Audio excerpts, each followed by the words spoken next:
What happens when the man who empties the trash bins at a prestigious law firm discovers that his own wrongful conviction was orchestrated by the very lawyers he works for? Not just any conviction, but one that cost him 23 years of his life, destroyed his marriage, and left his daughter growing up believing her father was a violent criminal. For Samuel "Sam" Rodriguez, a 52-year-old night janitor at Whitfield Associates, the gleaming corporate offices represented everything he would never have access to: power, prestige, and the kind of justice that money could buy. He had been cleaning their floors for 5 years, invisible to the attorneys who stayed late crafting deals worth millions. But one Thursday night, while emptying the shredder basket in senior partner Harrison Whitfield's office, Sam would find documents that revealed the most devastating truth of his life. The armed robbery conviction that had stolen his prime years wasn't the result of mistaken identity or prosecutorial overzealousness.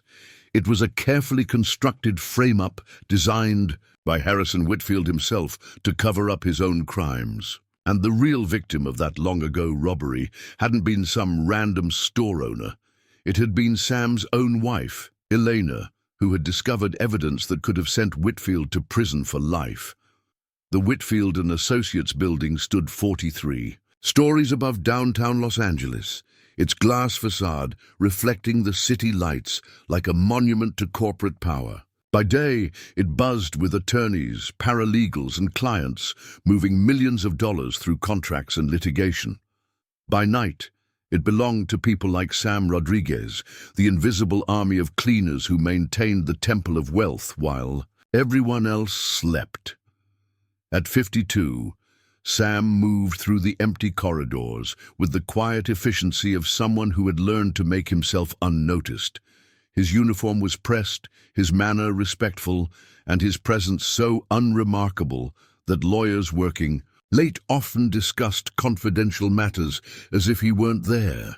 5 years of night shifts had taught him that to wealthy people, janitors were as invisible as the furniture. Sam's life was a careful balance of work, exhaustion, and the kind of quiet dignity that came from surviving the unthinkable.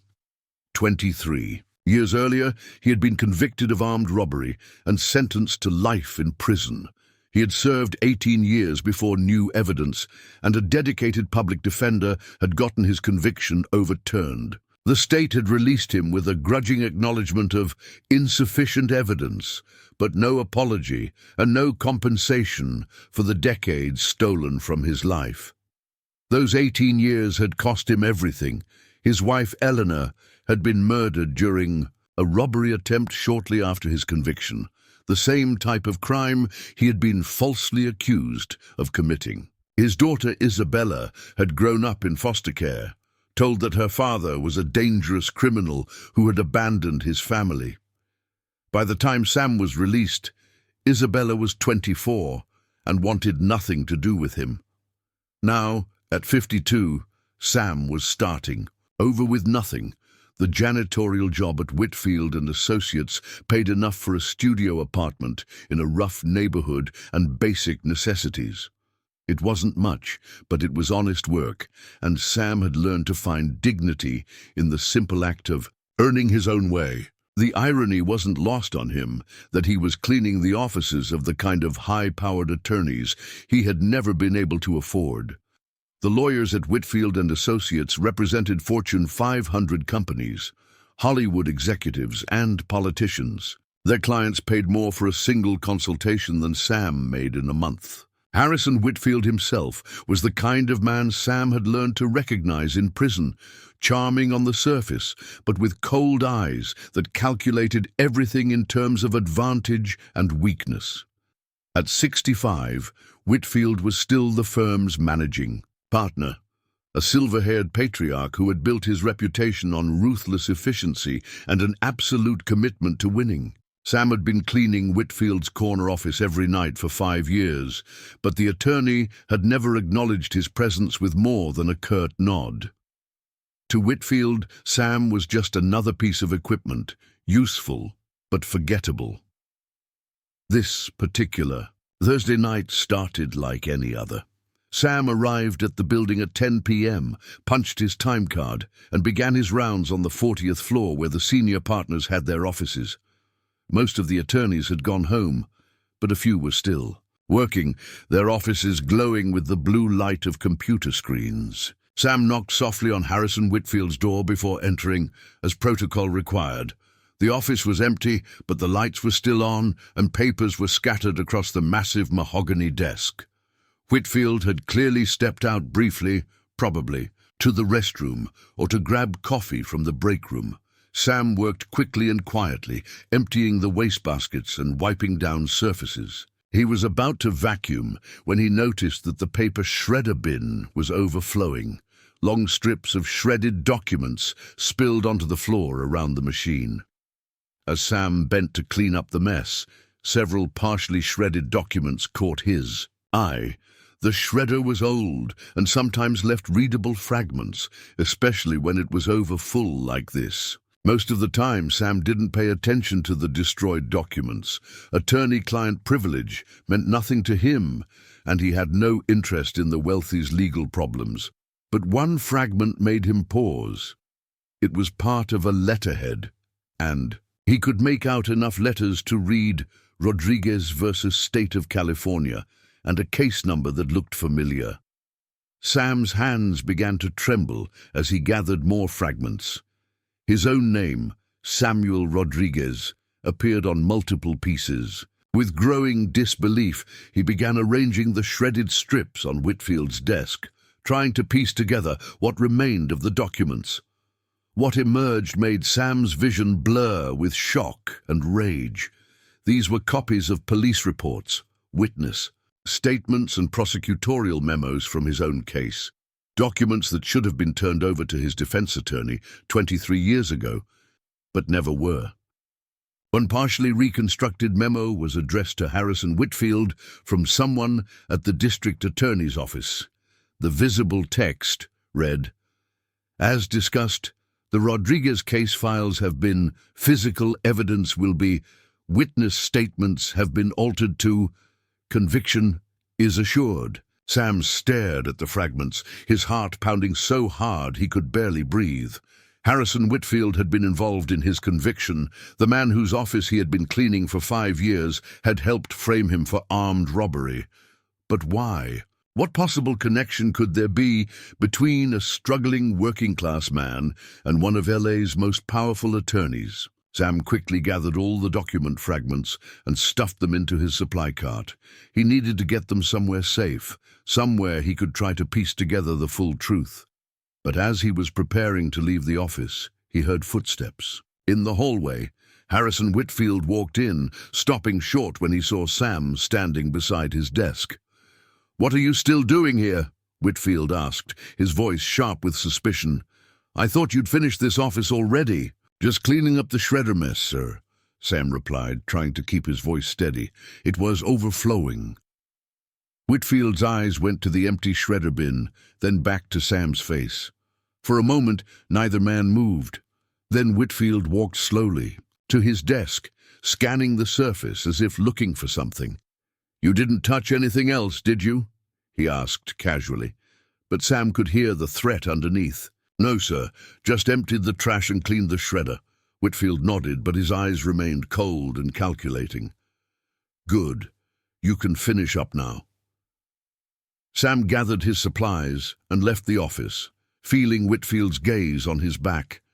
He knew he had to get out of the building immediately before Whitfield had a chance to discover what was missing or to call security. In the service elevator, Sam's mind raced with possibilities. The document fragments proved that Whitfield had been involved in his wrongful conviction, but they didn't explain why. What had Sam done, or what had he known, that made him a threat to someone like Harrison Whitfield? It wasn't until Sam was sitting in his apartment at 3 a.m., carefully arranging the shredded pieces on his kitchen table, that he began to understand the scope of what he had uncovered. One fragment contained a partial witness statement with a familiar name, Elena Rodriguez reported seeing parking garage, briefcase full of cash, threatened to go to police. Elena. His wife. Elena. Sam's hands shook as he read the fragments again. Elena had witnessed something involving Harrison Whitfield, and she had threatened to go to the police. The timing coincided perfectly with Sam's arrest for armed robbery. Elena had been killed during a robbery 6 months after Sam's conviction. The police had said it was a random crime, a burglary gone wrong, but now Sam was beginning to see a different pattern. Elena had witnessed Whitfield committing a crime. She had threatened to expose him. Whitfield had framed Sam to discredit any potential testimony from the Rodriguez family. And when that wasn't enough, when Elena continued to pose a threat, he had her killed. The armed robbery Sam had been convicted of had never happened the way the prosecutors claimed. He had been in the wrong place at the wrong time, and Whitfield had used that coincidence to destroy an entire family. Sam sat in his small apartment as dawn broke over LA, staring at the fragments of his stolen life. The man he had been cleaning for, the man who nodded at him dismissively every night, was the architect of 23 years of hell. But now, Sam had evidence.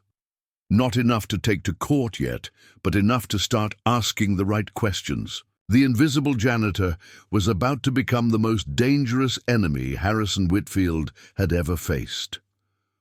Over the next several days, Sam played the perfect employee while secretly investigating his own case. He used the public library's computers to research Harrison Whitfield's career, looking for connections to the district attorney's office in the late 1990s when his conviction occurred. What he found was a web of relationships that explained everything. In 1999, when Sam was convicted, Harrison Whitfield had been a senior prosecutor in the DA's office before transitioning to private practice. He had been the supervising attorney on Sam's case, though his name had never appeared on any of the official documents. More importantly, Sam discovered that Whitfield had left the prosecutor's office under mysterious circumstances, with rumors of evidence tampering and ethical violations that were quietly swept under the rug. His transition to private practice had been remarkably smooth for someone who should have faced disciplinary action. Sam also researched Elena's murder case, using her maiden name to access newspaper archives he had been too grief-stricken to read at the time. The details made his blood run cold. Elena had been working as a night security guard at a downtown office building, extra income the family desperately needed while Sam sat in prison.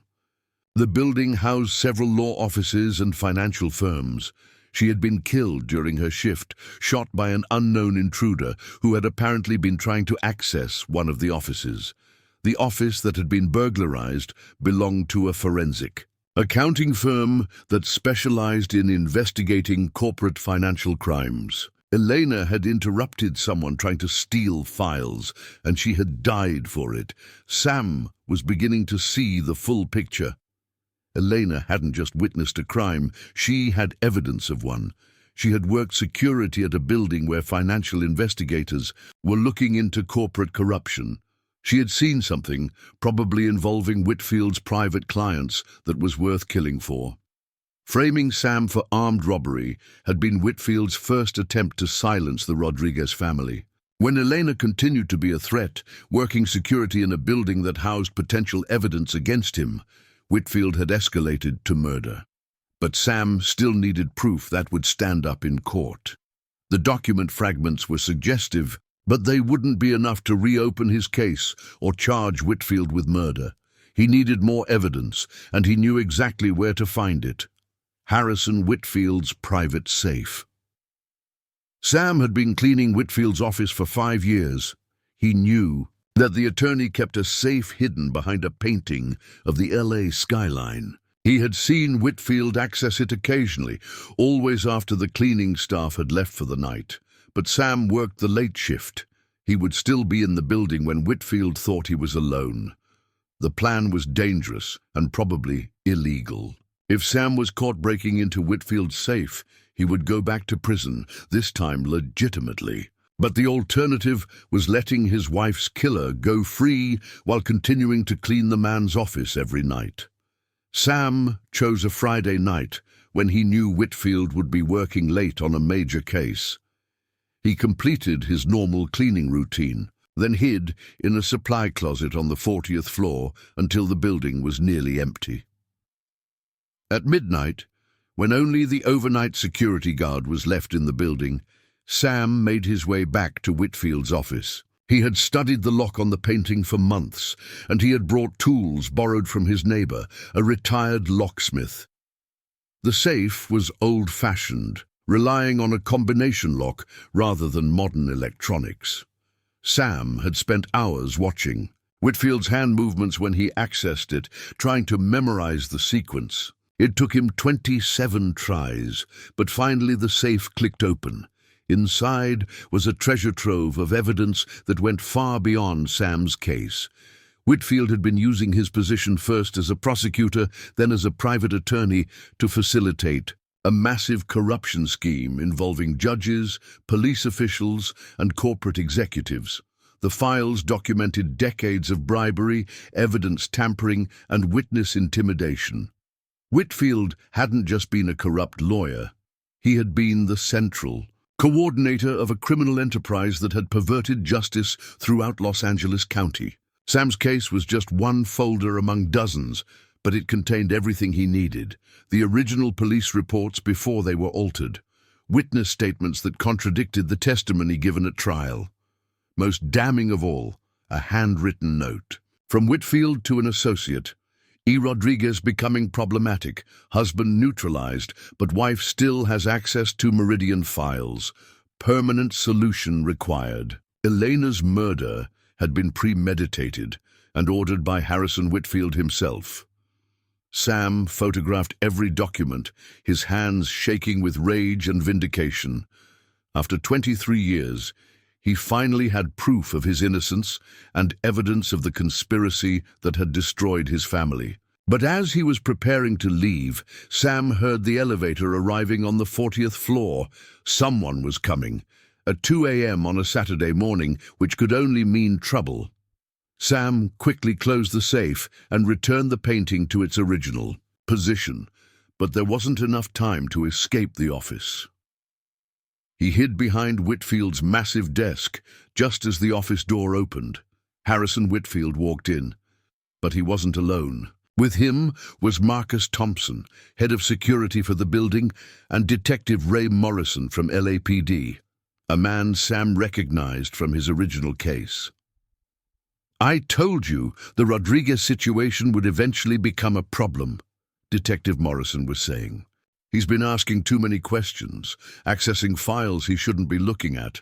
I thought 18 years in prison would have broken his spirit," Whitfield replied coldly. "I underestimated his persistence.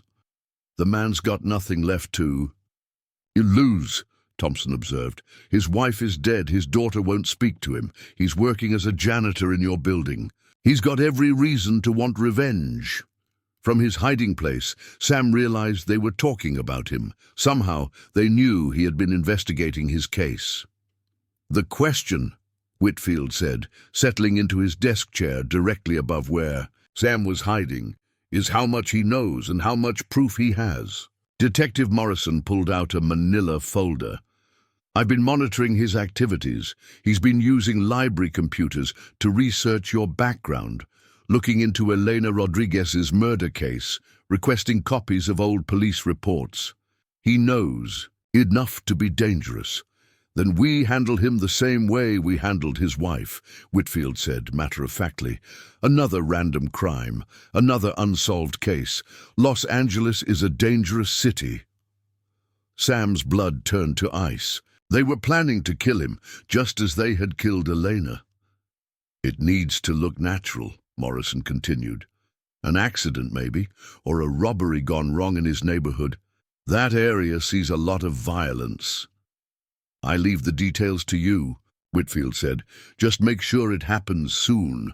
I don't want him gathering any more evidence." The men continued discussing logistics for a few more minutes, then left the office together. Sam remained hidden behind the desk for another hour, making sure they were really gone before emerging. He now had everything he needed, not just evidence of the original frame-up, but a recorded confession of conspiracy to commit murder. Using his phone, he had captured the entire conversation from his hiding place, but Sam also knew he was running out of time. Whitfield and his conspirators were planning to kill him, probably within days. He had to move fast to expose the truth. Before they could silence him permanently, Sam left the building that night, knowing he would never return as an employee. The invisible janitor was about to step into the light, armed with evidence that would bring down one of the most powerful men in Los Angeles. The war between Samuel Rodriguez and Harrison Whitfield was about to begin, and this time Sam had the weapons to win. Sam spent the weekend carefully organizing his evidence and planning his next move. He had learned from his original case that going to the local police would be futile. Detective Morrison was clearly part of Whitfield's conspiracy, and there was no way to know how many other officers were compromised. Instead, Sam contacted Maria Santos, the investigative journalist who had written about wrongful convictions for the LA Times. Santos had covered his release from prison 5 years earlier, and she had always believed there was more to his case than met the eye. "Mr. Rodriguez," Santos said, when Sam called her on Monday morning, "I wasn't expecting to hear from you. How are you doing?" "I need to meet with you," Sam said, his voice urgent. "I have evidence about my case. Evidence that's going to expose corruption that goes all the way to the top." They met at a small diner in East LA, far from the downtown corridors of power. Sam spread copies of the documents across the table, watching Santos's eyes widen as she began to understand the scope of what she was seeing. "This is incredible," she whispered, studying the files. Whitfield was coordinating evidence, tampering across multiple cases. "This isn't just about your wrongful conviction. This is a criminal conspiracy involving dozens of cases over 20 years. And they killed my wife to cover it up," Sam added, showing her the note about Elena's murder. "Now they're planning to kill me too." Santos was already pulling out her phone. "We need to get you into protective custody and get this evidence to the FBI. This is beyond local jurisdiction." But before she could make the call, Sam noticed 2 men in suits entering the diner. They were scanning the room methodically, and one of them was speaking into a radio. "We need to go," Sam said urgently. "Now!" They left through the kitchen exit, but Sam could see more men positioned around the building. Whitfield's people had found them somehow, and they were prepared to use violence to protect their secret. Santos drove while Sam called the FBI field office directly. Within hours, federal agents had taken both of them into protective custody while they verified the evidence Sam had provided. The investigation that followed was swift and devastating. The documents from Whitfield's safe provided a roadmap to decades of corruption that had perverted justice throughout Los Angeles County. Arrests began within a week, starting with Detective Morrison and working up through the hierarchy of compromised officials. Harrison Whitfield was arrested at his office on a Thursday evening, exactly 1 week after Sam had discovered the shredded documents that started it all. The charges included conspiracy, evidence tampering, obstruction of justice, and first-degree murder in the death of Elena Rodriguez. The trial became a media sensation, with Sam testifying about his years in prison while his wife's killer sat free and wealthy. The evidence was overwhelming, and Whitfield's conviction was swift and decisive. But the most meaningful moment for Sam came after the trial, when he received a phone call he had been hoping for since his release from prison. "Dad?" The voice was hesitant, emotional. It was Isabella, his daughter. "I saw the news," she continued. "I saw what really happened to you and Mom. I'm so sorry I didn't believe you." "You had no reason to believe me," Sam said, tears streaming down his face. "You were just a child when I was taken away. I never blamed you for thinking I was guilty." They met for coffee the following week, the first time Sam had seen his daughter in 23 years. She was now 29, a social worker helping children in foster care, driven by her own experience of growing up without parents. "I want to get to know you," Isabella said. "I want to understand who my father really is, not who they told me he was." The reunion wasn't easy. They had decades of separation to overcome, years of pain and mistrust that couldn't be erased overnight. But slowly, carefully, they began building a relationship based on the truth rather than the lies that had destroyed their family. Sam used his substantial settlement from the state to establish the Elena Rodriguez Foundation, providing legal aid to families of wrongful conviction victims. He returned to school, earning a paralegal certificate and working with attorneys who specialized in overturning false convictions. The invisible janitor became a visible advocate for justice, testifying before legislative committees about the need for reform in the criminal justice system. His story became a symbol of how corruption could destroy innocent lives and how persistence and courage could ultimately expose even the most powerful criminals. On the anniversary of Elena's death, Sam and Isabella visited her grave together. Sam had finally been able to give his wife justice, and his daughter had finally learned the truth about her parents. "She would be proud of you," Isabella said, placing flowers on her mother's headstone. "Proud of how you never gave up, how you fought for the truth." Sam nodded, thinking about the long journey that had brought him to this moment. From a wrongfully convicted man cleaning the offices of his persecutors to the catalyst who brought down a criminal conspiracy that had corrupted justice for decades. The janitor's discovery had changed everything, not just for him and his family, but for every victim of the corruption he had exposed. Sometimes the most powerful evidence was found in the trash, discarded by people who thought they were too important to be caught by someone they considered invisible. Samuel Rodriguez was invisible no longer. He was a man who had reclaimed his name, his family, and his rightful place in a world that had tried to erase him. And that, Sam knew, was the greatest victory of all. This story shows us that justice has no expiration date, and that the people we overlook are often the ones who see the most. Sam's journey from wrongfully convicted prisoner to invisible janitor to victorious advocate reminds us that truth has a way of surfacing, even after decades of being buried by those in power. What would you have done in Sam's situation? Would you have risked everything to expose the truth, knowing it could cost you your life? Have you ever discovered that someone you trusted was hiding a terrible secret? Share your thoughts in the comments below. If this story of persistence, courage, and ultimate justice moved you, please hit that like button and share it with anyone who believes that the truth is worth fighting for, no matter how long it takes. Don't forget to subscribe for more incredible stories that show how ordinary people can triumph over extraordinary corruption. Thank you for watching, and remember, the people who seem most invisible are often the ones who hold the most power to expose the truth. Never underestimate someone who has nothing left to lose except their dignity.